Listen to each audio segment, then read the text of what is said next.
Hello friends, welcome to one style cooking. நாம் இன்றைக்கி பார்க்க போகிற ரெசிபி என்னென்னு பார்த்தீங்கன்னா ரொம்பவே சூப்பரான டேஸ்டான ஸ்வீட் அவல் தாங்க. இன்ஸ்டண்ட்டாக செஞ்சிடலாம். நம்ம குழந்தைங்களாம் ரொம்பவே விரும்பி சாப்பிடுவாங்க. இதை அடுப்பு பற்ற வைக்கணும்னு கூட தேவையே இல்லைங்க. ரொம்பவே குயிக்கான ஒரு ரெசிபி தான். வாங்க இப்போ எப்படி செய்யலாங்கிறத வீடியோவில் போய் பார்க்கலாம். வீடியோக்குள்ளே போகிறதுக்கு முன்னாடி கீழே உள்ள ரெட் கலர் சப்ஸ்கிரைப் பட்டனை கிளிக் பண்ணுங்கள். கூடவே பக்கத்தில் உள்ள பெல் ஐக்கானையும் கிளிக் பண்ணுங்கள். அப்போ தான் நான் போடுற வீடியோ எல்லாமே உடனுக்குடன் உங்களுக்கு தெரிய வரும். வாங்க இப்போ வீடியோக்குள்ளே போகலாம். இன்றைக்கி நம்ம ஸ்வீட் அவல் பண்ணுறதுக்கு ஒரு கப் அளவுக்கு வெள்ளை அவல் எடுத்திருக்கேன். நீங்கள் இந்த வெள்ளை அவலுக்கு பதிலாக சிகப்பு அவல் கூட எடுத்துக்கலாம். அவல் பார்த்திங்கன்னா நான் ரொம்ப திக்காக உள்ள அவல் எடுக்கலை. இது பார்த்திங்கன்னா கொஞ்சம் மெல்லிஸாக தான் இருக்குது. திக்காக உள்ள அவல்னால் அதுக்கேற்றால கொஞ்சம் அளவுகள்லாம் மாறுபடும். அதை நான் உங்களுக்கு செய்யும்போது சொல்கிறேன். இப்போ இதை ஒரு பெரிய பாத்திரத்துக்கு மாற்றிடலாம். இப்போ இந்த அவலில் ஒரு 1/4 டம்ளர் அளவுக்கு பால் சேர்த்துக்கோங்க. பால் சேர்த்து நல்லா மிக்ஸ் பண்ணி விட்டுக்கோங்க. ஏன்னா அப்போ தான் இந்த அவல் நல்லா நம்மளுக்கு சாஃப்டாக இருக்கும் சாப்பிடும்போது. இல்லைனா நம்மளுக்கு அந்த ஸ்வீட் மட்டும்தான் இருக்கும். அவல் கொஞ்சம் ஹார்டாக இருக்க மாதிரி இருக்கும். அதனால் ஒரு 1/4 டம்ளர் மட்டும் பால் சேர்த்துக்கோங்க. இந்த அளவுக்கு நீங்கள் ஒருவேளை திக்கான அவலாக எடுத்திங்கன்னா கொஞ்சமாக எக்ஸ்ட்ரா சேர்த்துக்கோங்க. போதும். பாருங்கள், லைட்டாக அவல் ஈரமாக இருக்குது. இந்த அளவு போதும். நான் இதில் ஸ்வீட்க்கு பார்த்திங்கன்னா நாட்டு சக்கரை பவுடர் எடுத்திருக்கேன். நீங்கள் நாட்டு சர்க்கரையாக கூட எடுக்கலாம். எடுத்து பாகு காய்ச்சி கூட இதில் சேர்க்கலாம். நீங்கள் ஒருவேளை நாட்டு சக்கரை பவுடராக யூஸ் பண்ணாமல் டைரெக்டாக சர்க்கரையாக நீங்கள் பாகு காய்ச்சி சேர்த்திங்கன்னா இந்த பால் சேர்க்காமல் அந்த பாகில் உள்ள ஈரப்பதமே நம்மளுக்கு இந்த அவல் நனைகிறதுக்கு கரெக்டாக இருக்கும். நான் இதில் நாட்டு சக்கரை பவுடர் சேர்க்குறேன். உங்களுக்கு ஸ்வீட்க்கு ஏற்றாப்பில் நீங்கள் நாட்டு சக்கரை பவுடர் சேர்த்துக்கோங்க. ஒரு 1/2 கப் அளவுக்கு நாட்டு சக்கரை சேர்த்துக்கோங்க. அப்போ தான் கரெக்டாக இருக்கும். இது கூடவே துருவின தேங்காய் சேர்த்துக்கலாம்.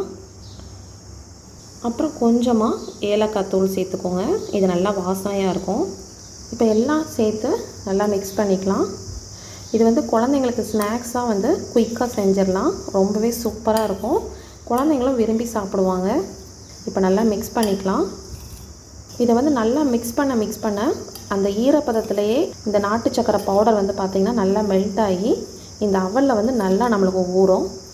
அதனால் நல்லா மிக்ஸ் பண்ணிகிட்டே இருங்க. தேவைப்பட்டால் உங்களுக்கு கொஞ்சமாக பால் சேர்த்துக்கோங்க.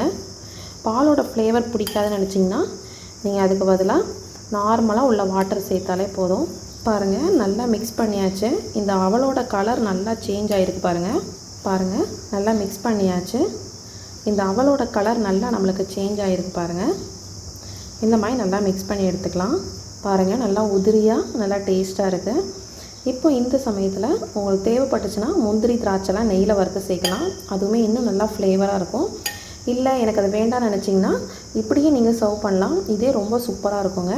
நான் இப்போது ஒரு பேனில் ஒரு டீஸ்பூன் போல் நெய் சேர்த்துக்கிறேன். குவான்டிட்டி கம்மியாக எடுத்தனால நான் கம்மியாக நெய் சேர்த்துருக்கேன். நீங்கள் ஒருவேளை நிறைய பேருக்கு செஞ்சிங்கன்னா நெய்யோட அளவை இன்க்ரீஸ் பண்ணிக்கோங்க. இதிலையே ஒரு 7-8 முந்திரி பருப்பு சேர்த்துக்கலாம். முந்திரி சேர்த்து லைட்டாக வறுத்துக்கோங்க. இதில் கலர் லைட்டாக சேஞ்ச் ஆகணும். பாருங்கள், சேஞ்ச் ஆகிற சமயத்தில் கொஞ்சமாக திராட்சை சேர்த்துக்கலாம். இதே சேர்த்து நல்லா பபுள்ஸ் ஆகிற வரைக்கும் நம்ம மிக்ஸ் பண்ணிவிட்டு நம்ம அந்த அவல் மிக்சரில் சேர்த்துடலாம். குழந்தைங்களுக்கு பார்த்திங்கன்னா இந்த மாதிரி நெய்யெல்லாம் ஊற்றி செஞ்சு கொடுத்திங்கன்னா ரொம்ப விரும்பி சாப்பிடுவாங்க. இது நம்ம வீட்டில் உள்ள பொருட்கள் வச்சு சீக்கிரமாகவே செஞ்சிடலாம். பாருங்கள், திராட்சை நல்லா பபுள்ஸ் ஆக ஆரம்பிக்குது. இப்போ நம்ம இது அவல் மிக்சரில் சேர்த்துடலாம். அவ்வளோதாங்க, நம்மளோட சூப்பரான ஸ்வீட் அவல் இன்ஸ்டண்ட்டாக ரெடி பண்ணியாச்சு.